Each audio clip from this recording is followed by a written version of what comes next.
All right. I'm still thinking about this whole opening statement thing. Haven't come to really any conclusions yet, so whatever you guys need to hear from me, fire away. Just now that you've had a chance to see the film, maybe evaluate Chris's performance in the game. Uh, what I saw on game day, and when I said his performance was okay, not great, I still stand by that. I think he can play a lot better. There's some things that we can clean up, I think, technique-wise, and the discipline of where his eyes are and making the right reads. And I think mainly for him it was a technique problem. Not a huge fix, but one that has to happen for him and for our football team. You said after the game, you said you and Coach Ash would talk about the plan for Tylen going forward. Any kind of will he play, won't he play kind of thing? We haven't had that conversation yet. I'm sure that'll be at some point later this afternoon. We got a staff meeting later, so I know that conversation is probably going to come up. If it does, or when it does, I should say, it'll be addressed at that point. But we haven't had any discussion about it so far. And how about where is Zach Allen, Drew? Because obviously we know he didn't play much at TCU, but he came in, he was listed as a co-starter, and then you played three quarterbacks and he wasn't one of them. So where is he in his progress? I think he's right there. I think in the mix. I think we kind of know what Zach can and cannot do, and I don't think Zach's. I mentioned about Tylen, but see what we're going to do is get his feet wet. I think that Zach's been in college football games before. He's been in big high school football games before, so kind of knew what we were going to get from Zach, and so I think he's right there. He's kind of I think along the same boat right now as. Tylen in terms of he's got to develop in the passing game still a little bit, but a great kid and a great leader. And so I think the future for him is still very bright. There's a little bit more development that's got to happen there. Drew, staying in the backfield, what besides, I guess, maybe it was just a matter of getting over the injury problems, but what has Robert Martin done to get back to number one in the depth chart at running back? Rob had a good week of practice. He battled through some injuries through fall camp and through the first week of the season. So coming back, he had a really nice week of practice.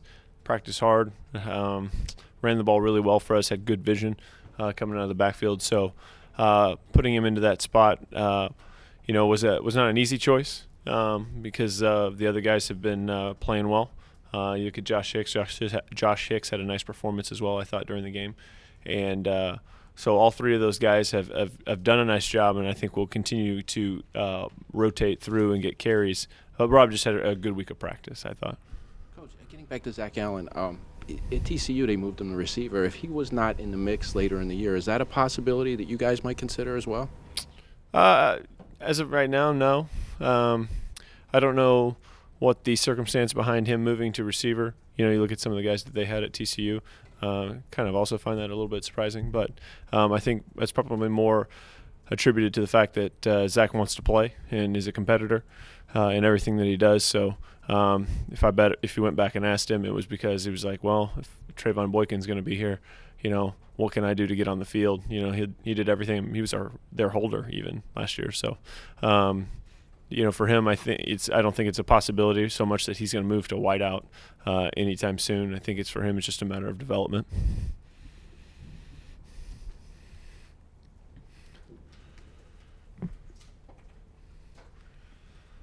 Harris obviously was a baseball player. In the spring you didn't see a whole lot of him. What has he done in your eyes to kind of move up into that, top line of wide receivers? Yeah, Juwan has a gifted skill set.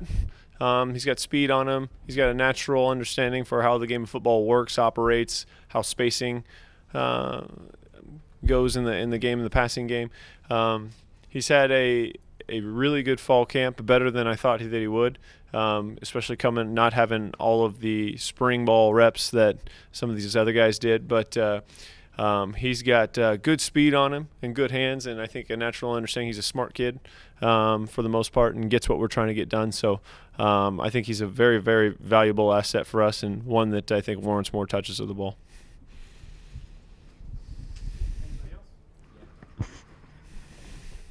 Kind of your assessment, I'm sure you just started looking, but your assessment of New Mexico's defense. We talk a lot about their offense and what they do with the triple option. What do they do defensively?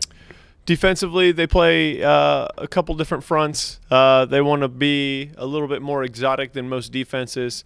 You look at the head coach and the defensive coordinator come from different backgrounds, and you can see some of Cosgrove's Coach Cosgrove's done a nice job throughout his career, and he's been more of a base front guy, while as in Coach Davey has been a little bit different, likes to bring a little bit more pressure. So they've had very unique game plans for each opponent that they've had, but they're not afraid to play very close coverage, and they're not afraid to bring pressure. And that's something I think for us that we're going to have to be fully prepared for and have a great plan, because they're a very well-coached, very disciplined defense. Thank you, guys.